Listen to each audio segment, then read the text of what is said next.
चिंता क्यों ज़्यादातर लोगों की बड़ी समस्या है? चिंता और परेशानी के कारण क्या है? क्यों चिंता चिता समान है? चिंता सर्वव्यापक रोग है। अखिल विश्व चिंता रूपी आग में जल रहा है। किसी को धन कमाने की चिंता है, किसी को संतान ना होने की चिंता है, तो कोई संतान के कारण चिंताओं से ग्रस्त है। किसी को कन्या के विवाह की चिंता है, तो कोई विधवा बहू की चिंता को लेकर दुखी है। व्यापारी व्यापार से, किसान खेती से और विद्यार्थी पढ़ाई से संबंधित चिंताओं से परेशान है। जिन्हें ऊंची पदवियां नहीं मिलती वे तो चिंतित है ही, लेकिन जिन्हें ये पदवियां मिल जाती है वे भी अनेक प्रकार की चिंताओं से ग्रस्त है। बच्चा, बूढ़ा, औरत, मर्द, अमीर, गरीब, अनपढ़, विद्वान सब चिंता के शिकार है। मानव जीवन कांटेदार वृक्ष के पास उगे केले के पौधे के समान है।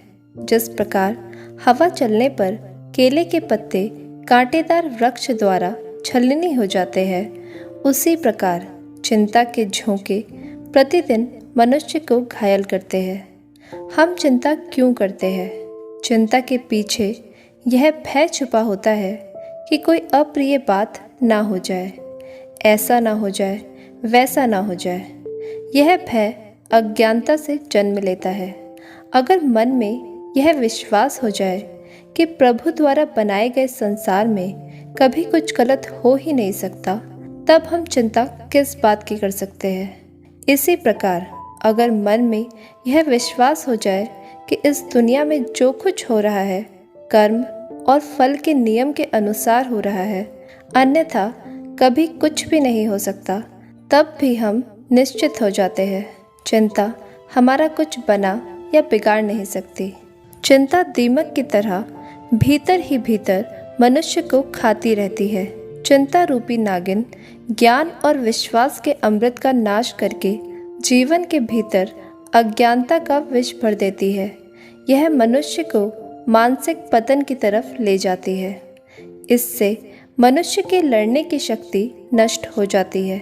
चिंताग्रस्त व्यक्ति को परमार्थ में विश्वास रखते हुए साहस, निडरता और दृढ़ता से आगे बढ़ने का प्रयत्न करना चाहिए। शास्त्र कहते हैं कि चिंता तभी करनी चाहिए जब कोई अनहोनी बात हो सकती हो। परिवर्तन विश्व का सनातन नियम है और यह संयोग और वियोग नियम के अनुसार चल रहा है।